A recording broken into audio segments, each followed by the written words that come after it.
Okay, so Dave Littlewood. He's a friend of mine. He's a friend of some of yours, I'm sure he is. Dave Littlewood this morning put something on Facebook which fitted my word. Goodness me, anybody would have thought that God joined things up sometimes, wouldn't they? Dave Littlewood said this: Christian love is not the victim of your emotions, but the servant of your will. Arguably, love is 10% emotion, 20% understanding, and 70% will. Now, those are probably just made up percentages. I understand 87% of percentages are made up on the spot. You can work that one out. You can have that one for nothing. But you know what? I agree with that with Dave. The concept is there. Love is more about a will. It's more about a decision than it is about an emotion. And I think that's clear. I think we all agree with that, surely. Now, fortunately, last week, Luke said, this is a speaker prerogative text. So I took that to mean, do what you want. No, I'm not doing what I want. I already had something in my mind that I felt God was speaking to me about over the last 5 or 6 weeks. And I have not shoehorned it into John, okay? It belongs in John. Trust me, it belongs in John. But God was speaking to me about something, about the Word was God, make a difference. It's time we all made a difference. And what does that mean? Well, I'm going to introduce you to a guy this morning called Ian Sellers. Now, I don't know Ian Sellers particularly well. And nobody in here knows Ian Sellers at all. Ian Sellers is a nice chap. And back in August, or July or something, I mean, this year's all a bit blue, isn't it? So who knows when it was. Sometime this year, he came and did some work on our back garden. He did a good job, and we paid him, and it was a nice job, no issues at all.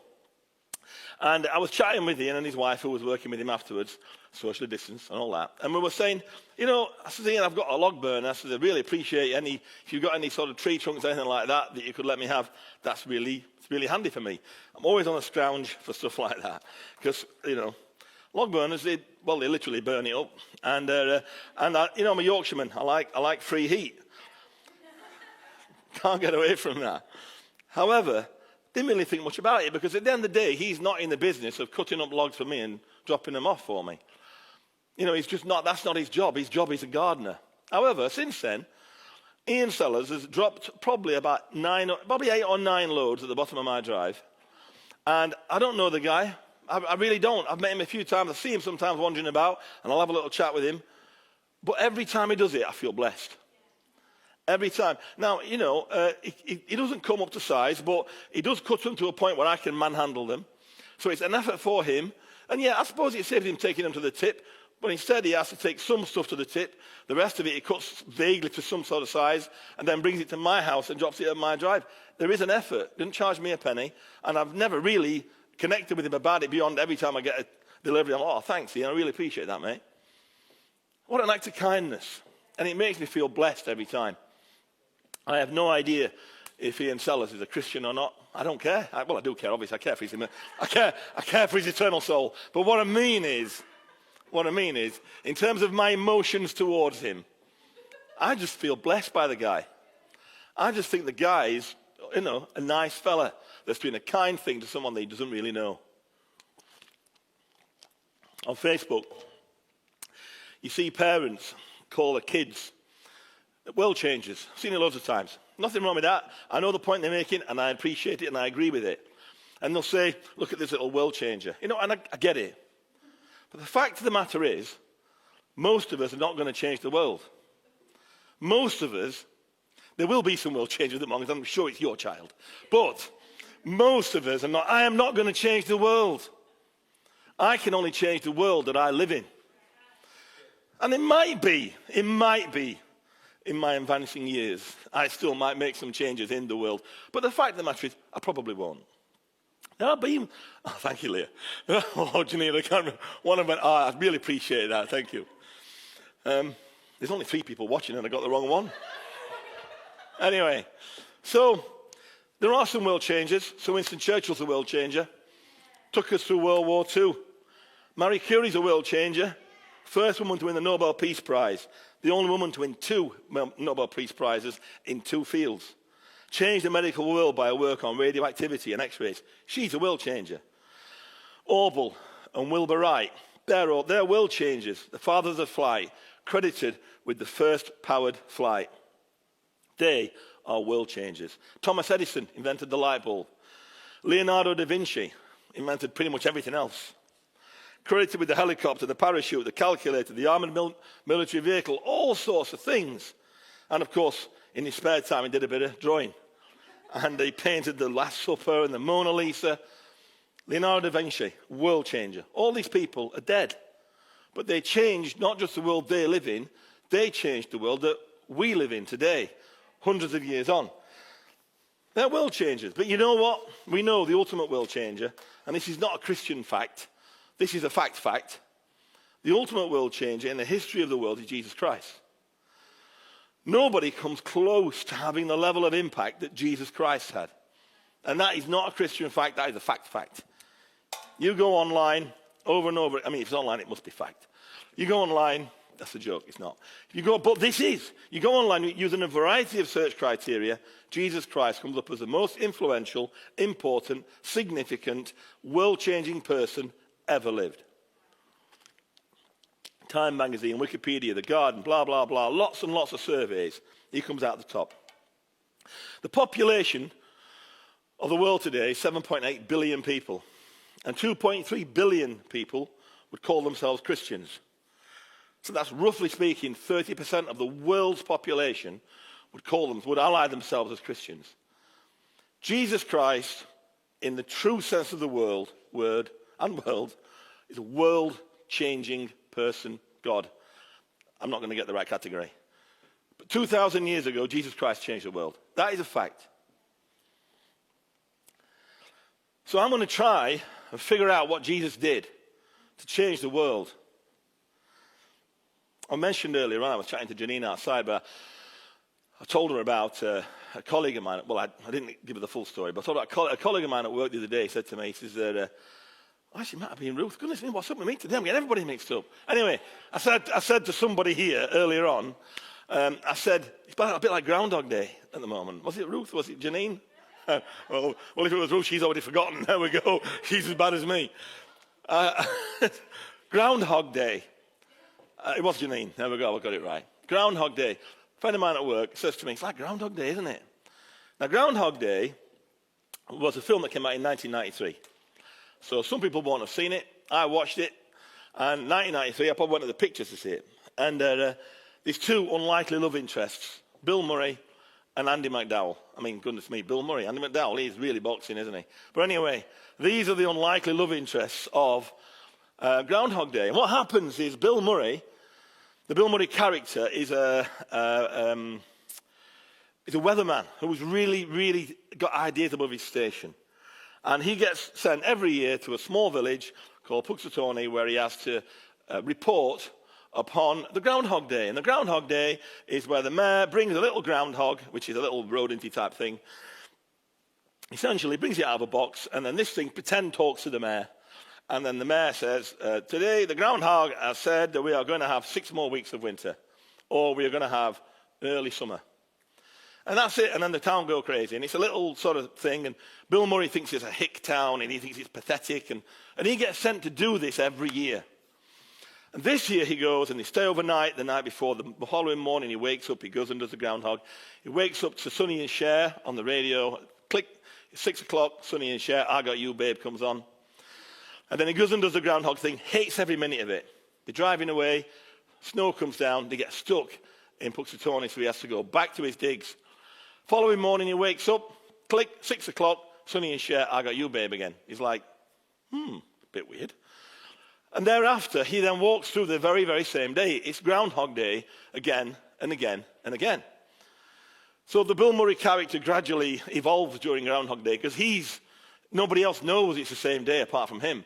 And during a period of months and months and months, he goes from being this horrible, self-centered, selfish, unpleasant man to being a man that incrementally has made a difference in a lot of people's lives. He has to do it every day.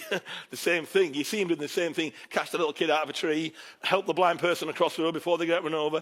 And all this sort of thing goes on throughout Groundhog Day.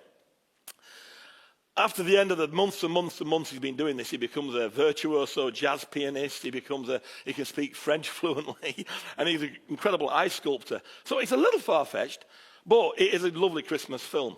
And then eventually Andy McDowell falls in love with him and they all live happily ever after.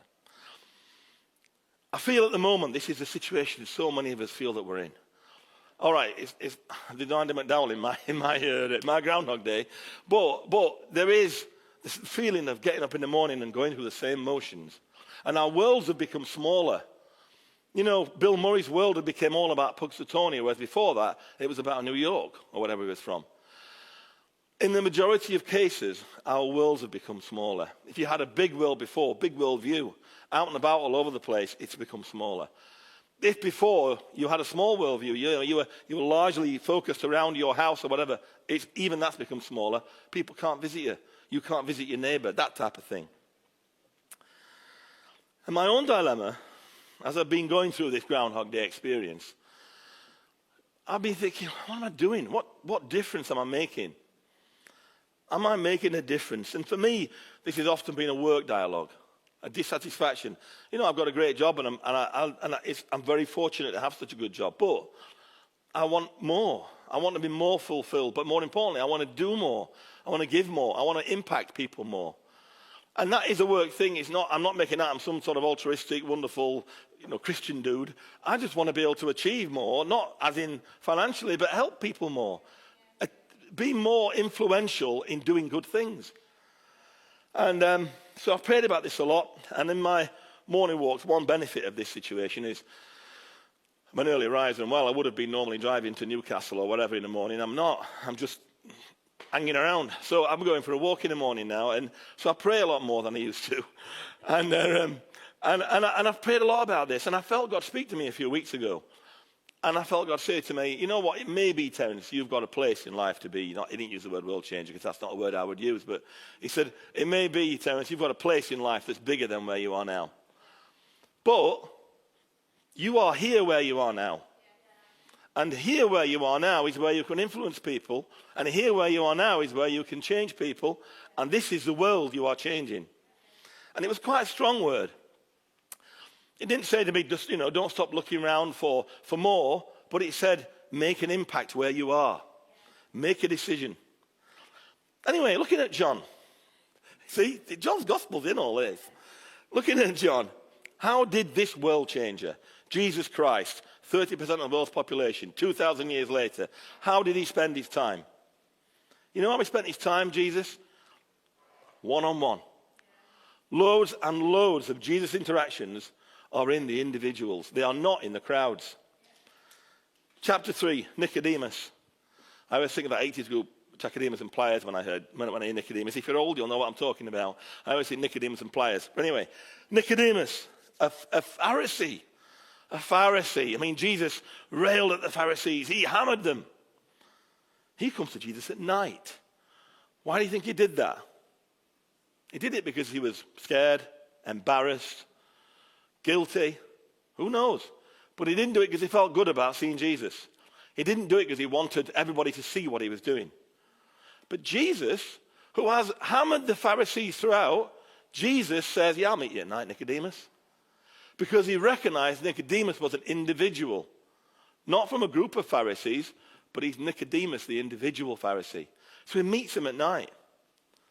And Jesus talks about being born again. I think that's probably the first time that it gets mentioned. And one of the best known verses in the Bible happens here, John 3:16, where Jesus says about himself, for God so loved the world that he gave his only son. And he says this to Nicodemus one-on-one in the dead of the night. For God so loved the world that he gave his only son so that everyone who believes in him might not perish but might have eternal life. For God did not send his son into the world to condemn the world, but that the world might be saved through him. So Jesus Christ, who has affected billions of people, chooses to say this critical scripture at night time to a Pharisee. Then in John 4, Luke talked about the Samaritan woman last week. She was already on my mind. So Jesus chose to go through Samaria. Didn't have to. It wasn't what people would have done. It was an odd thing to do. He went to a place no decent Jew wanted to go to. He went to a place no decent person wanted to go to. Not only that, he went there to meet a woman that no decent person wanted to meet. The reason the woman was out in the heat of the day collecting water was because she didn't want the gossip. She didn't want to be hanging out with people that would be critical of her. That's why she was there in the heat of the day. So Jesus Christ went to a place no one wanted to go to meet a woman nobody wanted to meet. And while he's there, to the Samaritan woman, he reveals his true identity. I don't know how many times in the Gospels Jesus says this, but this is certainly one of the first. The woman said to him, this is John 4, verse 25. The woman said to him, I know that the Messiah is coming, the one called the Anointed. When he comes, he will tell us everything. Jesus said to her, I am he, the one who is speaking with you. So, with absolute clarity, Jesus chooses to reveal his true identity to a woman nobody wants to spend time with in a place nobody wants to go to. One-on-one, it's an individual thing. He's meeting the woman where she is at. Chapter 5, he goes to the Feast of the Jews, but whilst there, he visits a place called the Sheep Gate. Now, this is where the ill and the disabled sort of sat around a pool waiting for the angel to stir the waters, and they would jump in and theoretically be healed.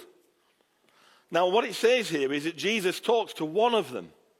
Now, I'm guessing there wasn't one of them there. I don't know how many was there, but Jesus interacts with one of them and heals one of them. He meets some one person as an individual and heals them. Even in chapter 6, where he feeds the 5,000. Now, these 5,000 men, right? There's a lot of people. John doesn't say 5,000, but in other Gospels it does. Do you think the only person there was a little boy with 5 loaves and 2 fishes? Do you think that? Of course there was other people there with food, but what we hear about is one little boy that Jesus interacted with. He only needed the one anyway.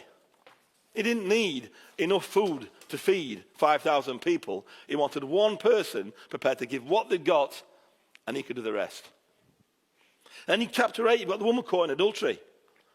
So the religious leaders bring the woman and they throw her in front of Jesus and they're going to stone her. We've caught this woman in adultery, they say. Don't mention the bloke. I thought it took 2 to do that, but anyway. But they bring her and they throw her at Jesus' feet.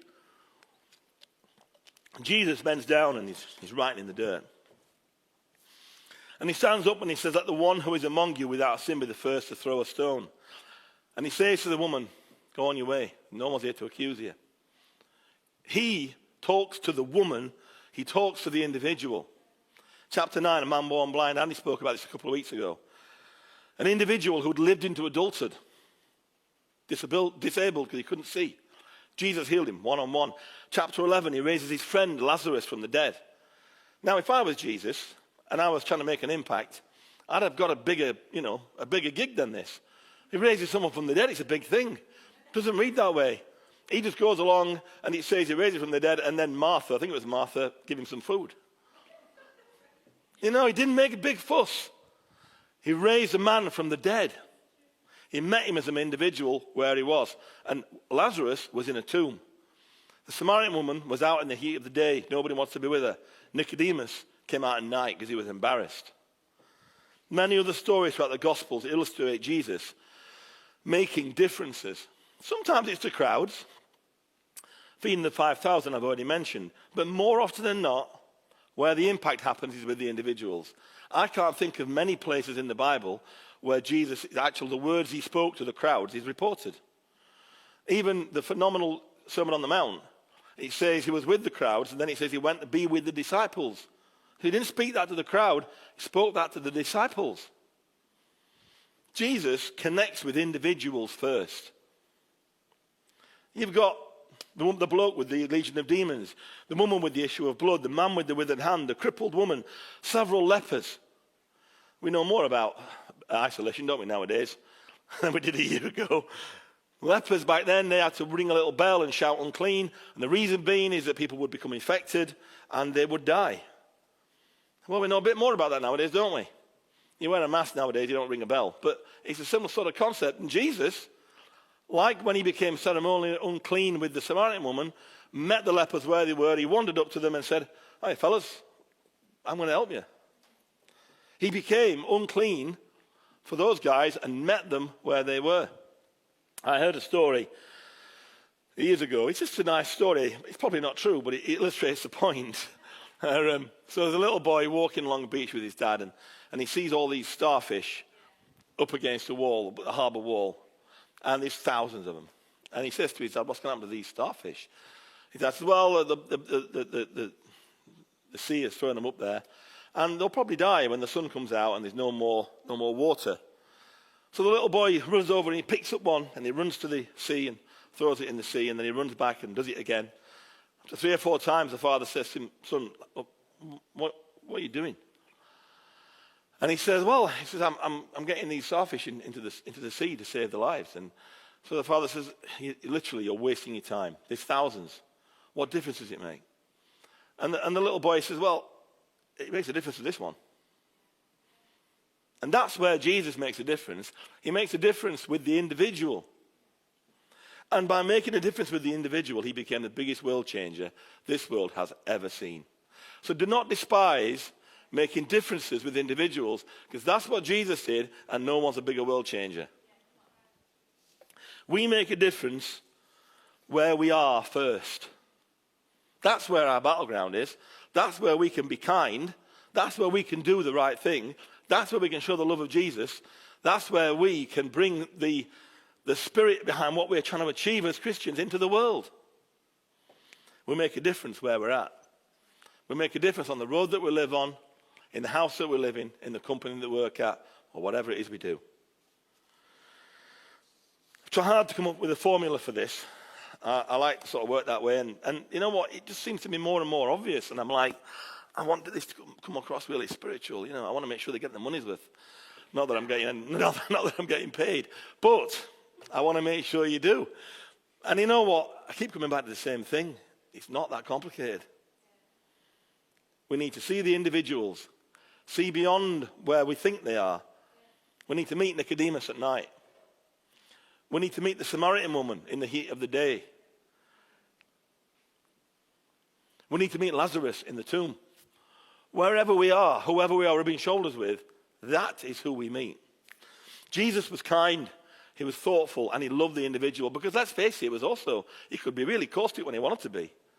I mean, he really told people straight if he didn't agree with them. But he was kind, he was thoughtful, and he considered the individual.